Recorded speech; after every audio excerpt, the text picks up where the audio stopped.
بسم اللہ الرحمن الرحیم۔ شروع اللہ کے نام سے جو بڑا مہربان نہایت رحم والا ہے۔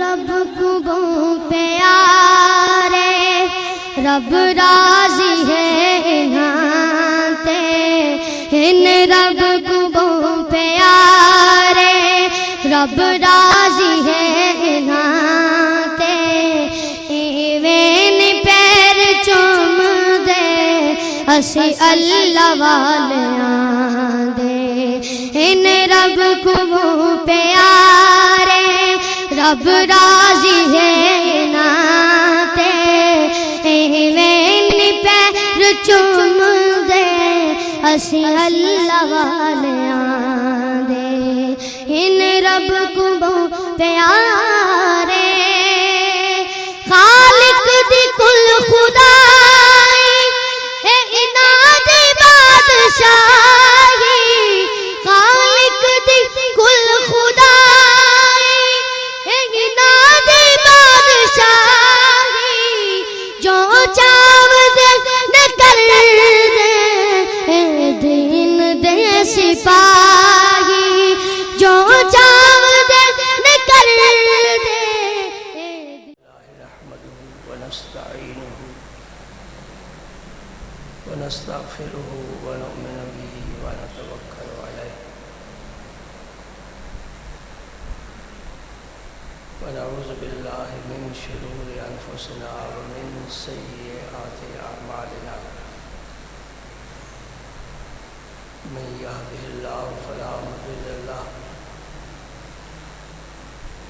ومن يضلل فلا هادي له ونشهد أن لا إله إلا الله وحده لا شريك له ونشهد أن سيدنا ومولانا محمدا عبده ورسوله الذي أرسله الله بالحق بشيرا ونذيرا وداعيا إلى الله بإذنه وسراجا منيرا أشهد أنه صلى الله تعالى عليه وسلم بلغ الرسالة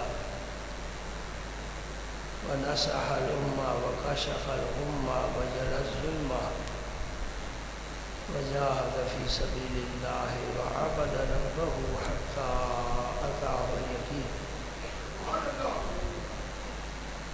اللهم صل على سيدنا محمد وعلى آل سيدنا محمد وبارك وسلم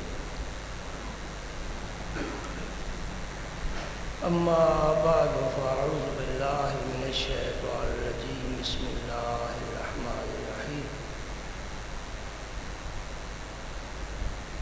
إن الله وملائكته يصلون على النبي يا أيها الذين آمنوا صلوا عليه وسلموا تسليما اللهم صل وسلم على رسولك الكريم وآله الطاهرين رب اغفر وارحم وأنت خير الراحمين اللهم صل وسلم على رسولك الكريم وآله الطاهرين رب اغفر وارحم وأنت خير الراحمين اللهم صل وسلم على رسولك الكريم وآله الطاهرين رب اغفر وارحم وأنت خير الراحمين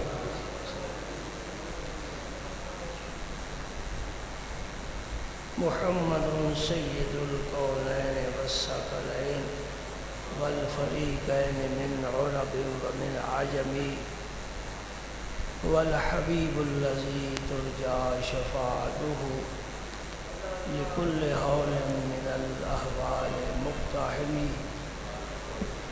فاق النبيين في خلق وفي خلق ولم يبعنوه في علم ولا كرم مولاي صل وسلم دائما أبدا على حبيبك خير الخلق كلهم فإنه شمس فضل هم كواكبها فإنه شمس فضل هم كواكبها يظهرن أنوارها للناس في الظلم مولاي صل وسلم دائما أبدا على حبيبك خير الخلق كلهم كالزهر في طرف والبدر في شرف والبحر في كرم والدهر فيهما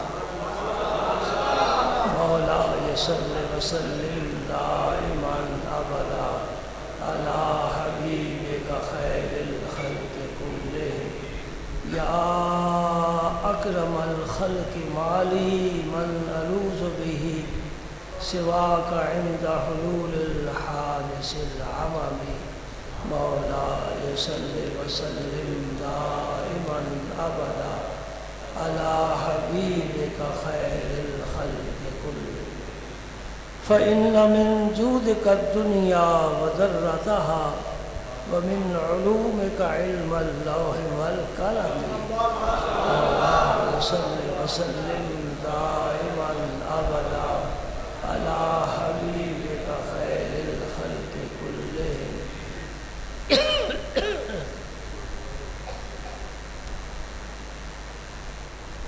آج کی اس نشست میں چند احادیث طیبہ جن کا عنوان اور موضوع نماز ہے وہ بیان کرنے کی سعادت حاصل کرنا چاہتا ہوں۔ دو طرح کے لوگ، ایک تو وہ ہے جو الحمدللہ 5 وقت بڑی باقاعدگی کے ساتھ نماز پڑھتے ہیں، وہ قابل مبارک ہے، انہیں اللہ تعالیٰ توفیق عطا فرماتا ہے۔ جو اللہ پاک نے انہیں حکم دیا ہے اس کی وہ پابندی کرتے ہیں، اور نبی کریم صلی اللہ علیہ وسلم کی ایک پسندیدہ اور منتخب عبادت کو وہ اپناتے ہیں۔ وہ جب یہ حدیثیں سنیں گے تو وہ تو پہلے سے نمازیں پڑھتے ہیں، تو ان حدیثوں کے ذریعے ان کے دل میں اپنے عمل کی پختگی کا احساس پیدا ہوگا کہ یہ عمل ایسا نہیں کہ اس میں سستی کی جائے، کوتاہی کی جائے، اور استقامت نصیب ہوگی۔ انہیں پتہ چلے گا کہ ہمارے عمل یوں ہی نہیں ہے بلکہ اللہ تعالیٰ کی جناب میں قبول ہیں، ان میں استقامت پیدا ہوگی، کیونکہ بدنی عبادتوں میں سے سب سے افضل عبادت نماز ہے، روزہ بھی اس کے بعد ہے، حج بھی مکمل بدنی عبادت نہیں، کچھ مالی ہے کچھ بدنی ہے، وہ بھی اس کے بعد ہے، یہ مقدم ہے۔ اور جو پابندی سے نماز نہیں پڑھتے انہیں احساس ہوگا کہ ہم کتنی بڑی نعمت سے محروم ہیں، اور امید ہے وہ کوشش کریں گے کہ سستی نہ ہونے پائے۔ سیدنا عمر فاروق رضی اللہ تعالی عنہ، اس شخص کو، یہ بات میری بہت غور سے سنو اور دل پر لکھ لو، صحابہ میں جو حضرت عمر کا مقام ہے وہ چھپا ہوا نہیں ہے۔ حضرت عمر رضی اللہ تعالی عنہ اس شخص کو جو نماز نہیں پڑھتا مسلمان ہی نہیں سمجھتے، کہتے کافر ہے۔ بات ذہن میں آ گئی؟ اور ائمہ مجتہدین میں سے امام احمد بن حنبل جو سب سے آخری امام ہے، وہ فرماتے ہیں جو نماز نہ پڑھے اس کا اسلام کے ساتھ کوئی تعلق نہیں، وہ کافروں کے ساتھ۔ ہمارے امام اعظم رحمۃ اللہ علیہ فرماتے ہیں جو نماز نہیں پڑھتا اور نماز کو فرض سمجھتا ہے کہ فرض ہے، میں نہیں پڑھتا، میری کمزوری ہے، سستی ہے، غفلت ہے، فرماتے وہ کافر نہیں ہے، مسلمان اس لیے کہ کلمہ پڑھتا ہے، اس شخص کو جیل میں ڈال دو، اس جرم کی وجہ سے قید کر دو، اور جب تک وہ توبہ نہ کرے اور عہد نہ کرے کہ میں آئندہ نماز پڑھوں گا، اسے جیل سے باہر نکالو، نہ نکالو، خواہ ماری جائے۔ یہ اتنا بڑا عمل تھا مسلمانوں کے ہاں جسے آج ہم نے بڑا معمولی سمجھ لیا ہے۔ توفیق وہی دینے والا ہے، توفیق اللہ دینے والا ہے۔ وہ دور یمن میں ایک بستی کرن ہے، کرن کے رہنے والے کو جو اونٹ چراتا ہے، رب نے چاہا کہ یہ سجدے کرے، اس کا نام اویس کر نہیں رکھا ہے۔ اور مکے میں ابو جہل رہنے والا، رب نے نہیں چاہا کہ میرے سامنے جھکے، فرمایا دفع ہو جا، میں تیرے سجدوں کو محتاج نہیں، میں نہیں چاہتا کہ تو میرے سامنے سجدہ کرے۔ بات میری سمجھ آ رہی ہے؟ جسے چاہا در پہ بلا لیا اور جسے چاہا اپنا بنا لیا۔ یہ بڑے کرم کے ہیں فیصلے، بڑے نصیب کی بات ہے۔ دوستو، نہ تو سامنے رب کے جھکتا ہے، نہ میں جھکتا ہوں، وہ جھکاتا ہے تو ہم جھکتے ہیں، اور وہ جھکاتا ہے پھر ہم پر شکر فرض ہو جاتا ہے۔ اے اللہ تیرا بڑا کرم ہے، کتنے لوگ اس سے محروم ہیں، ہمیں تو نے اپنے گھر بلا کر بٹھایا ہوا ہے۔ میرا ذکر کرو، میرے حبیب کا ذکر کرو، سبحان اللہ۔ میری طلب بھی انہی کے کرم کا صدقہ ہے، میری طلب بھی انہی کے کرم کا صدقہ ہے، قدم یہ اٹھتے نہیں اٹھائے جاتے۔ میں کہاں، یہ منبر کہاں، میں کہاں، حدیث رسول کہاں، یہ تیرا کرم ہے۔ کہاں میں، کہاں نکھتے گل، کہاں میں، کہاں نکھتے گل، نسیم صبح تیری مہربانی۔ ہوا کا جھونکا گزرا باغ سے اور پھولوں نے کہا تو جا رہا ہے خالی، ہمارا تحفہ لیتے جا، ہمارا کام ہے کہ جو کچھ رب نے ہمیں دیا ہے ہم تقسیم کرتے ہیں۔ اس ہوا نے وہ خوشبو کا جھونکا ہمارے ہمیں بھی عطا کیا، اس لیے ہم اس ہوا کے جھونکے بھی کی ممنون ہے۔ تیرا کرم ہے، کہاں میں، کہاں نکھتے گل، نسیم صبح تیری مہربانی۔ اللہ اکبر۔ اور دوسرے وہ لوگ ہیں جن کے پروگرام میں نماز کا کوئی نام ہی نہیں ہے۔ اللہ اکبر، اللہ اکبر، اللہ کے بندے ہیں، ان کا معاملہ اللہ کے ساتھ ہے۔ دعا کرتے ہیں اپنے لیے بھی، ان کے لیے بھی۔ اے اللہ ہمیں جو تو نے توفیق دی، اس پر ہمیں ثابت قدم رکھ، ثابت قدم رکھ، اور جو ہوتا اس نعمت سے محروم ہے مولا کریم انہیں بھی ذرا ذائقہ چکھا۔ ذائقہ نہیں چکھا، ذائقہ چکھے تو چھوڑے ہی نہیں نماز کو، خدا کی قسم۔ ان لوگوں کو بھی ہم نے دیکھا ہے جو ہسپتال میں گردے کا آپریشن کا کر اونچے سے بیڈ پر ہے اور 5 وقت بعد جماعت نماز بھی پڑھ رہے ہیں۔ یہ کون ہے؟ یہ میرا مرشد کریم ہے، سبحان اللہ۔ گردے کا آپریشن، اتنا گہرا زخم، بادام کے برابر پتھری نکلی جی، تو گہرا زخم ہے نا۔ آپ فرماتے ہیں میرے ساتھ کھڑے ہو جاؤ، ایک آگے کھڑا ہو جائے تاکہ میں با جماعت نماز، ایک ہم بھی ہیں۔ چلیے یہ اس کے فیصلے ہیں، ہم حدیث پاک پیش کرتے ہیں، بڑی محبت سے سنا کرو۔ یہ جو سستی مجھے نظر آتی ہے نا، جوائی نظر آتی ہے، حدیث پاک کی توہین ہے۔ اور مجھے تو استاذوں نے یہ بتایا ہے کہ جو حدیث سنتے ہوئے ذرا بھی ادھر ادھر دیکھے حدیث بند کر دو کہ تو نے اس کی توہین کی ہے۔ حضرت امام مالک تو کوڑے مارتے تھے، جو حدیث پاک کا احترام نہیں کرتا تھا کوڑے۔ ایک دن سیر کے لیے جا رہے تھے تو وقت کا قاضی مدینہ پاک کا، وہ آپ کے ماتحت تھا، قاضی سمجھتے ہو، چیف جسٹس، وہ ساتھ تھا، اور اس نے چلتے چلتے آپ سے ایک حدیث پوچھی، آپ وہیں کھڑے ہو گئے، درہ ہاتھ میں تھا، دے مارا، 1 2 3 10 مار دیے، لوگوں نے کہا جی یہ چیف جسٹس ہے. فرمایا اس سے ادب سکھانا زیادہ ضروری ہے، اس لیے کہ یہ پیشوا لوگوں میں ہے، یہ غلطی کرے گا تو بہت لوگ غلطی کریں گے. اور جب واپس سیر سے آئے فرمانے لگے تو نے میرے رسول اللہ کی حدیث کا احترام نہیں کیا. یہ چلتے پھرتے حدیث سے بیان ہوتی ہے.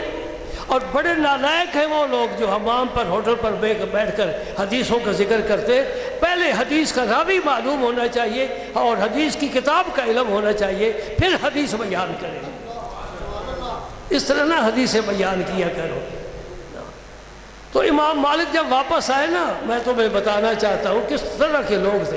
فرمایا اب بیٹھ جا، میں نے تجھے 10 درے مارے ہیں، اب میں تجھے اس کے بدلے 10 حدیثیں سناتا. بڑا شوق تھا حدیث بیان کرنے کا امام مالک نے. سبحان اللہ. اللہ قدر کی نظر سے دیکھا کرو.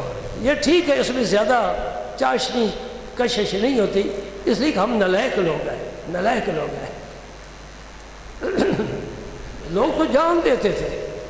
میں نے کئی مرتبہ بیان کیا ہے کہ مدینہ پاک سے ایک صحابی اونٹنی پر سوار ہوئے. کہاں جانا چاہتے؟ میں مصر جانا چاہتا ہوں. مدینہ پاک کہاں ہے؟ مصر کہاں ہے؟ اور تنہا اونٹی پر سوار ہو کر یہ کیوں جانا چاہتے ہیں؟ فرمانے لگے وہاں ایک میرا دوست ہے صحابی، اس کے پاس رسول اللہ کی ایک حدیث ہے جو میں نے نہیں سنی، میں اس کے پاس جا کر حدیث سننا چاہتا ہوں. ہے نا کوئی ذوق؟ اب ہم کہاں پہنچ گئے. اور پھر جب وہاں پہنچے تو اب پتہ نہیں وہ کہاں رہتے ہیں، آخر بہت بڑا شہر ہے، کتنے محلے ہیں. تو حاکم کے پاس گئے. حاکم نے دیکھا صحابی رسول آ گئے، دوڑے اپنی نشست چھوڑ دی، احترام کیا. حضور اترے؟ فرمایا نہیں میں اتروں گا نہیں. مدینہ پاک سے چل کر آئے مصر اور سواری سے اترنا پسند ہی نہیں کر رہے. ظاہر ہے اتریں گے تو کوئی ضیافت کریں گے. وہ کیا انسان کو ضرورت نہیں ہوتی؟ نہیں مجھے اس کا گھر بتا فلاں صحابی کا. میں چاہتا ہوں کہ میرے اس سفر میں کوئی اور چیز شامل نہ ہو، محض میں رسول اللہ کی حدیث کے لیے سفر کر کے آیا ہوں اور اسی طرح میں واپس جاؤں.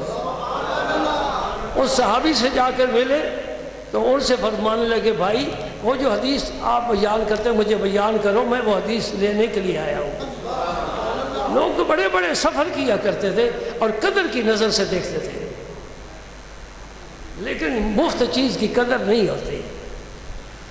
وہاں ہم نے بھی ٹکٹ لگایا ہوتا نا، جو آئے اتنا ٹکٹ ادا کر کے جائے تو پھر قدر ہوتی. بھائی یہ مفت نہیں ہے، لیکن شاید پھر تھوڑے ہی آتے ہیں. یہ کمزوری ہماری. روایت کرنے والے حضرت ابو ہریرہ ہے، بشارت بھی ہے اس میں. فرماتے رسول کریم صلی اللہ علیہ وسلم نے فرمایا الصلوات الخمس والجمعۃ الی الجمعہ ورمضان الی رمضان. 3 چیزوں کا ذکر ہوا ہے، 5 نمازیں اور 2 جمعے جو پڑھ چکے ہو، ایک آج ہے ایک پھر آئے گا. یہ 2 جمعوں کے درمیان نمازیں 2 پڑھی ہیں، ان کے درمیان جمعہ ایک آیا پڑھ لیا، اب دوسرا آئے گا اس کے درمیان. ایک رمضان کا حق اللہ نے توفیق دی ادا کیا، دوسرا آئے گا. فرمایا مکفرات لما بینہن، اس کے درمیان بندے سے جو گناہ ہوتے ہیں رب خود بخود معاف فرماتا رہتا ہے. آئی بات ہے؟ سمجھ میں آئی؟ جمعہ پڑھ کر جاؤ، دوسرے جمعے تک جو صغیرہ گناہ ہوں گے یہ یاد رکھنا. ایک کبیرہ ہوتا ہے وہ توبہ کے بغیر معاف نہیں ہوتا. توبہ کا کیا معنی ہے؟ یا اللہ آئندہ میں نہیں کروں گا، بس نہیں کرے گا، یہ توبہ ہے. رمضان کے بعد دوسرے رمضان تک پورے سال میں جو صغیرہ گناہ ہوں گے اللہ پاک خود بخود معاف فرماتا رہے گا. یہ میرا بندہ میری طرف سفر کرنے والا ہے. شرط کیا رکھی وہ بھی میں نے بتا دی ہے. فرمایا اجتنبت الکبائر، جب تک کبیرہ گناہوں سے بچتا رہے گا تو پھر یہ میری رحمت اس کے شامل حال رہے گی. نماز کے بعد نماز، درمیان میں گناہ معاف.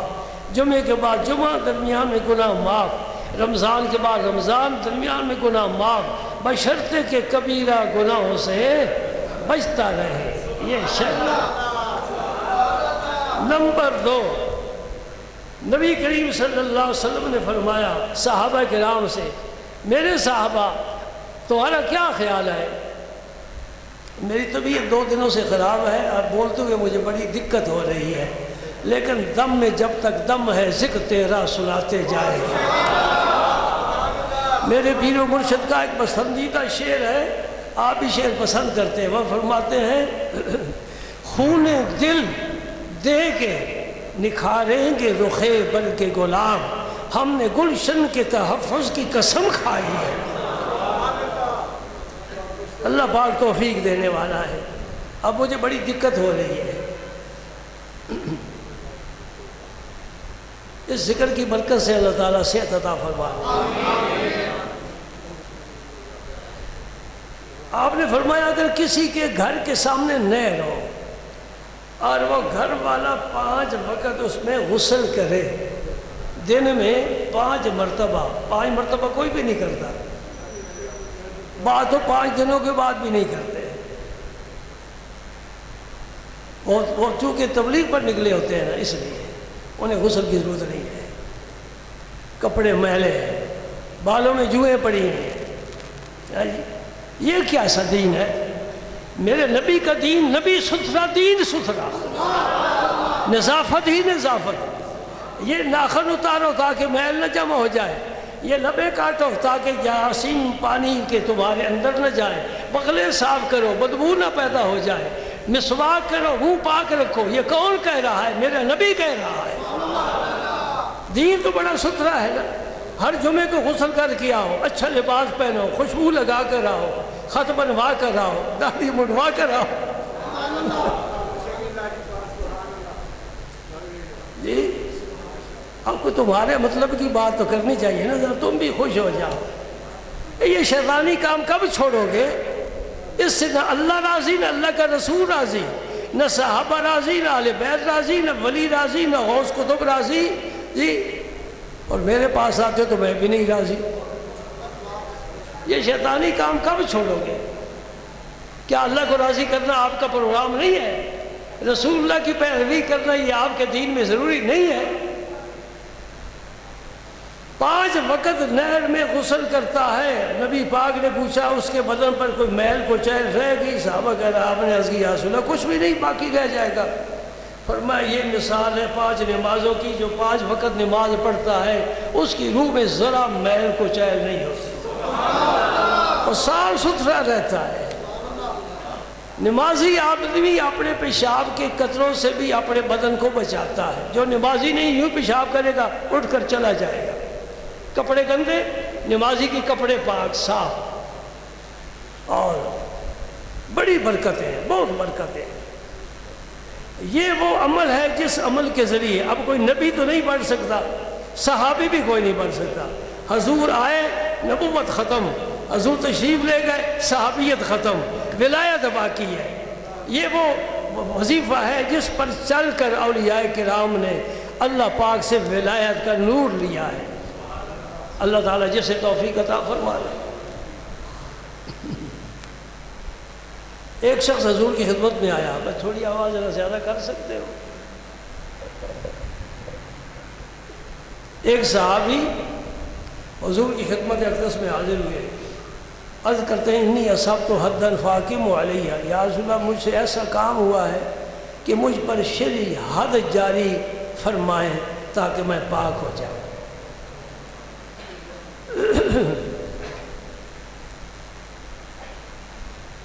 حضور نے اسے کچھ پوچھا نہیں، بھائی تو نے کون سا گناہ کیا ہے؟ حد اس پر جاری ہوتی ہے جو کوئی بڑا گناہ کرے۔ بڑا گناہ تو انہوں نے نہیں کیا تھا، لیکن ان کے خیال میں یہ گناہ بہت بڑا میں کر بیٹھا ہوں، اس پر حد نہیں جاری ہوتی، ورنہ حضور ضرور حد جاری فرماتے۔ اس لیے کہ اسلامی عدالت میں جب کوئی ایسا کیس پیش ہو تو قاضی وقت کو اس بات کی شریعت اجازت نہیں دیتی کہ دفعہ وقتی کر چھوڑے، نہیں، پھر باقاعدہ بیان لے گا اور قانون شرعی اس پر جاری کرے گا۔ حضور نے نہیں پوچھا کہ تو نے کون سی غلطی کی ہے، کیوں کہتے ہیں مجھ پر حد جاری فرماؤ۔ نماز کا وقت آ گیا، صحابہ بیٹھے تھے ہر وقت تیار۔ یہی کمال ہے صحابہ کا، رہتے تھے مسجد نبی شریف میں، اور شکم مبارک پر باندھے ہوئے تھے پتھر، اور چہرہ مبارک سرکار کا دیکھتے رہتے تھے۔ قرآن کی آیتیں نازل ہوتی، حضور پڑھ پڑھ کے سناتے، وہ یاد کرتے رہتے۔ یہ تھا صحابہ کرام کا زندگی کا منشور۔ اور جب نماز کا وقت ہوتا تھا صف آرا ہو جاتے تھے سب۔ جب نماز کا وقت آیا تو نماز قائم ہوگی، حضور نے نماز ادا فرمائی، وہ شخص پھر کھڑا ہو گیا، یا رسول اللہ مجھ پر حد قائم فرمائے۔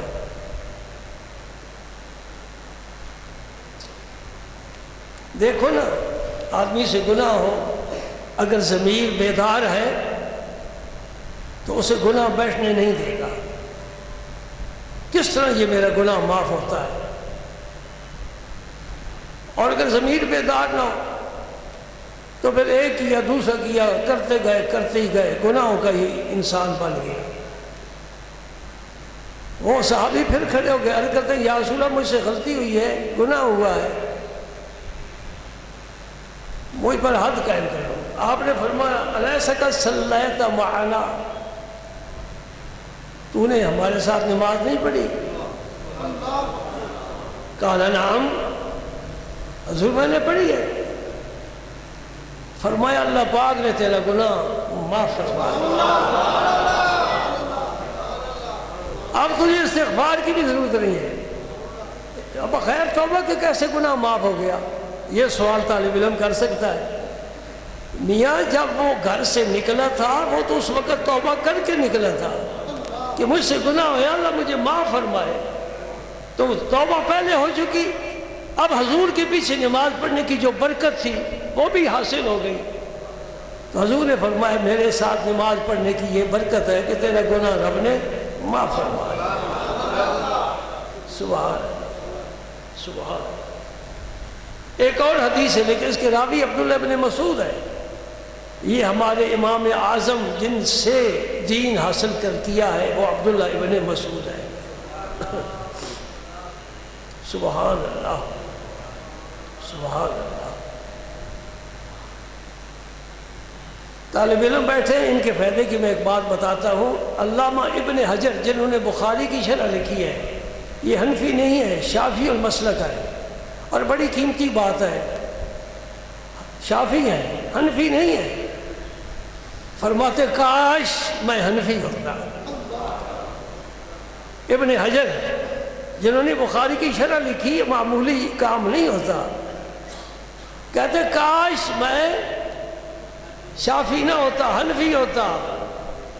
پوچھا جی کس وجہ سے آپ یہ شوق اظہار فرما رہے ہیں؟ کہ فرماتے ہیں حنفیوں میں 3 ایسی باتیں ہیں جو کسی میں نہیں ہیں، مجھے وہ باتیں بڑی پسند ہیں۔ پہلے میں بتا دوں، یہ جو تشہد ہم پڑھتے ہیں نا، اشہد ان لا الہ الا اللہ واشہد ان محمدا عبدہ ورسولہ، وہاں پر ختم کرتے ہیں، التحیات للہ سے شروع کرتے ہیں۔ یہ 2 التحیات ہیں، ایک عبداللہ بن عباس کا، ایک عبداللہ بن مسعود کا۔ عبداللہ بن عباس کا امام شافعی پڑھتے ہیں، عبداللہ بن مسعود کا امام اعظم پڑھتے ہیں۔ اور امام اعظم کے پاس جو عبداللہ بن مسعود کا تشہد ہے یہ سب سے افضل ہے، جو تم پڑھتے ہو یہ سب سے افضل تشہد ہے۔ امام اعظم نے ہمیں چن کر عمدہ چیزیں دے دی ہیں۔ پہلے آئے نا، اور پہلے جو آتا ہے پہلے پاتا ہے، اچھی چیزیں چن چن کر ہمیں دے دی۔ باقی کے پاس بھی ماشاءاللہ اچھی ہے، ہم احترام کرتے ہیں، سب کا ادب کرتے ہیں۔ فرمایا پہلے تو حنفیوں میں یہ بات ہے کہ ان کا تشہد جو ہے وہ ابن مسعود والا ہے، وہ افضل ہے۔ بات مکمل نہیں ہو سکے گی تو میں یہ ذرا وضاحت سے سمجھا دینا چاہتا ہوں۔ امام اعظم رحمۃ اللہ علیہ اپنے شاگرد امام ابو یوسف رحمۃ اللہ علیہ کے دونوں ہاتھ پکڑ کر فرمایا کل التحیات للہ والصلوات والطیبات۔ یہ جو میں کہتا رہتا ہوں کہ علماء سے دین سیکھو، تمہیں اس بات سے سمجھ آ جائے گی۔ ایک بچپن میں مسجد کے مولوی نے ہمیں کچھ سکھایا، سمجھایا تھا، یوں نماز پڑھو، یاد کرائی تھی نماز۔ ہم نے کسی عالم کو نہ سنائی ہے نہ کسی طریقہ سیکھا ہے، ہم نماز میں بڑی غلطیاں کرتے ہیں، قبول کرنے والا اللہ ہے، کر لے گا۔ ہاتھ پکڑ کر اپنے شاگرد کا، جو شاگرد بڑا فقیہ ہے، زبردست فقیہ ہے، اسے فرمایا کل التحیات للہ والصلوات، پورا التحیات فرمایا پڑھ میرے ساتھ۔ انہوں نے پڑھا، پھر فرمانے لگے جو میرے استاذ تھے نا حضرت حماد، امام اعظم کے استاذ ہیں حماد، انہوں نے میرے ہاتھ پکڑ کر کے مجھے یہ التحیات یوں پڑھایا تھا۔ وہ فرماتے تھے میرے جو استاذ تھے نا ابراہیم نخعی، انہوں نے میرے ہاتھ پکڑ کے بھی مجھے التحیات یوں پڑھایا تھا۔ ابراہیم نخعی نے فرمایا کہ میرے استاد علقمہ تھے، انہوں نے میرے ہاتھ پکڑ کر یوں ہی التحیات مجھے پڑھایا تھا۔ حضرت علقمہ فرماتے ہیں میرے استاد عبداللہ ابن مسعود تھے، انہوں نے میرا ہاتھ پکڑ کر فرمایا مجھے رسول اللہ نے یوں پڑھایا ہے، تو بھی پڑھ۔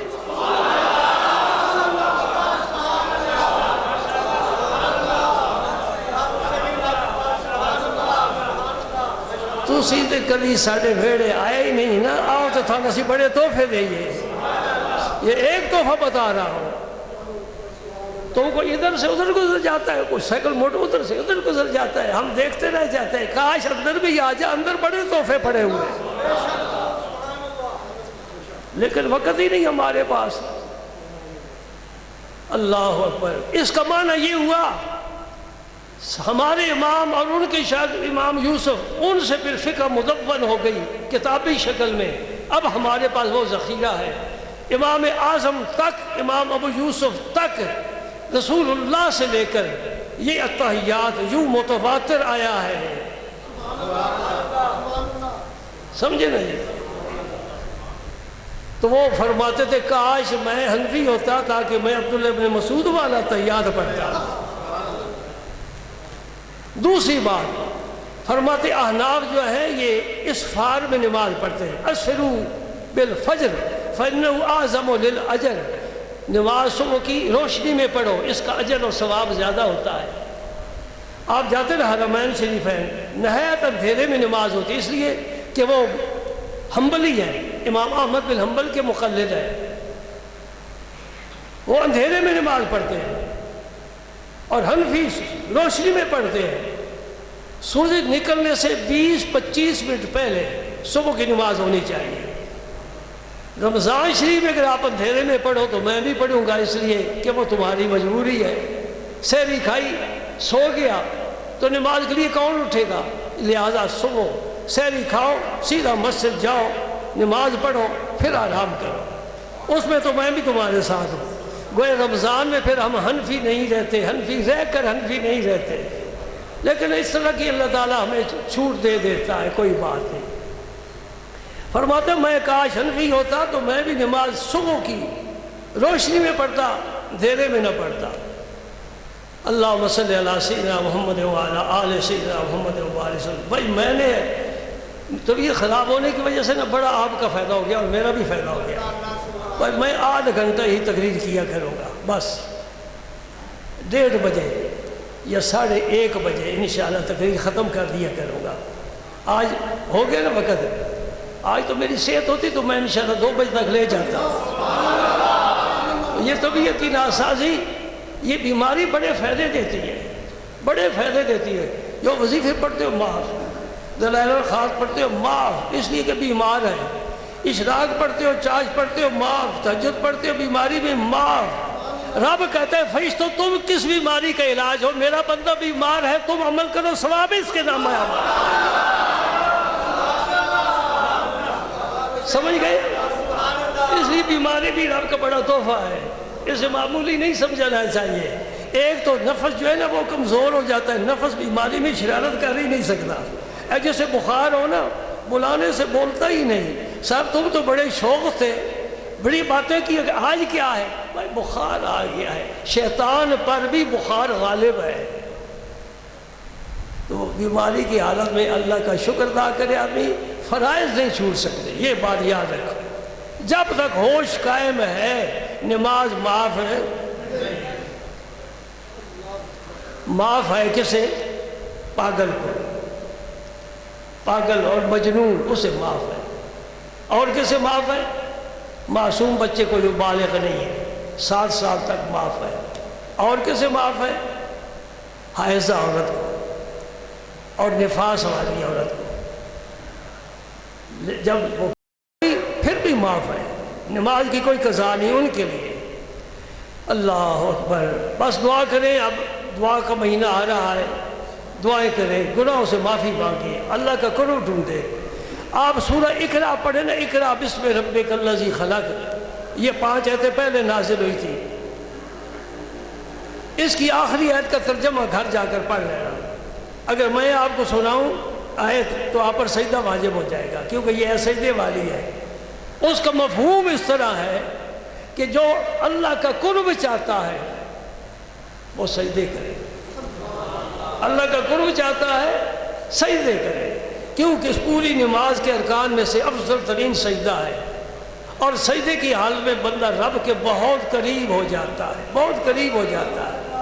اور یہ بھی عرض کیا تھا, آپ کو یاد ہوگا, حضور بابا صاحب غریب نواز زہد الانبیاء, شیخ بحر و بر, شیخ الاسلام خواجہ فرید الدین مسعود گنج شکر رضی اللہ تعالی عنہ, جن کو مرشد نے ودا کرتے وقت فرمایا تھا, جا فرید شکر کی طرح میٹھا ہے.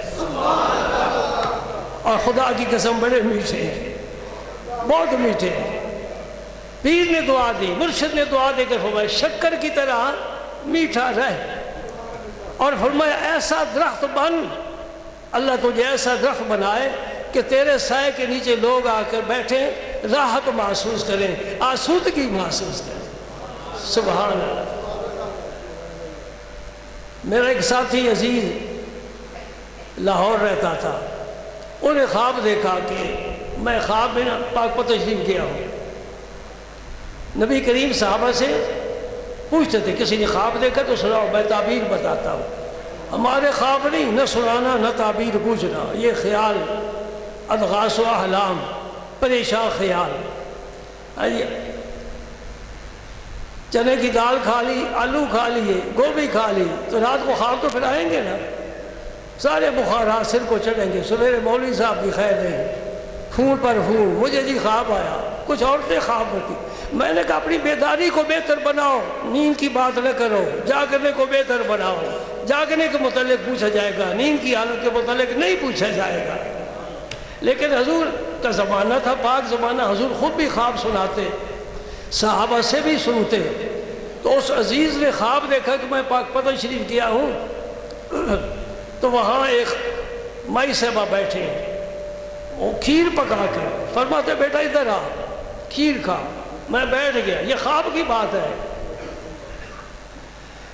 انہوں نے مجھے کھیر دی, میں کھانے لگا. 2-4 آدمی اور آ گئے, انہوں نے کہا اماں جی ہمیں بھی کھیر دو. فرمانے لگی اماں جی سننا, اماں جی فرمانے لگے یہ کھیر میں نے گجرات والوں کے لیے بنائی ہے, یہ میں ہر ایک کو نہیں دیتی, یہ گجرات والوں کے لیے بنائی ہے. اس نے مجھے خواب سنایا. میں نے کہا بیٹا فوراً گاڑی پر بیٹھ, پہنچ پاک پتن. ابھی میں بھی پہنچا. کھائیں گے کھیر بابا صاحب کی. دوستو یہ خواب کی باتیں نہیں ہیں, اللہ والوں سے جو رابطہ ہوتا ہے وہ حقیقت ہوتا ہے. 5 منٹ اور ہو جائے تو ہو سکتا ہے صحت اور اچھی ہو جائے. پرانی کتابوں کی بات سنائی دیتا ہوں. ایک بزرگ مدینہ منورہ حاضر ہوئے, فاقہ ہی فاقہ, کھانے کو کچھ نہیں ملا. 1 روز 2 روز گزر گئے. بارگاہ رسالت میں عرض کرتے ہیں یا رسول اللہ میں تو آپ کا مہمان ہوں, کہاں سے آیا ہوں, یہاں تو میرا کوئی پوچھنے والا نہیں, ہوٹل کا بھی زمانہ نہیں تھا, تو آپ کا مہمان ہوں. یہ کہہ کر سرکار کی مزار کے قریب بیٹھ گئے. بیٹھے نیند آ گئی, لیٹ گئے, نیند گہری آ گئی. ہے نا توجہ آپ کی, نیند گہری آ گئی. اب پردے اٹھے, اللہ والوں کے پردے اٹھتے ہیں, وہ حقیقی خواب ہوتا ہے. ہمارے بعد بخارات ہوتے ہیں. خواب میں کیا دیکھتے ہیں کہ سرکار دو عالم سے تشریف لا رہے ہیں, آگے علی المرتضیٰ ہے, حضور کے دائیں ابو بکر صدیق ہیں، بائیں عمر فاروق ہیں، علی آگے آ گیا، مجھے جگاتے اٹھ سرکار تشریف لا رہے ہیں، خواب میں میں اٹھ کھڑا ہوا، حضور تشریف لائے، آپ نے مجھے ایک روٹی عطا فرمائی، ایک روٹی۔ فرماتے مجھے بھوک بڑی لگی تھی، میں نے خواب ہی روٹی کو کھانا شروع کر دیا، آدھی میں نے کھائی، آنکھ کھل گئی، آدھی میرے ہاتھ میں تھی۔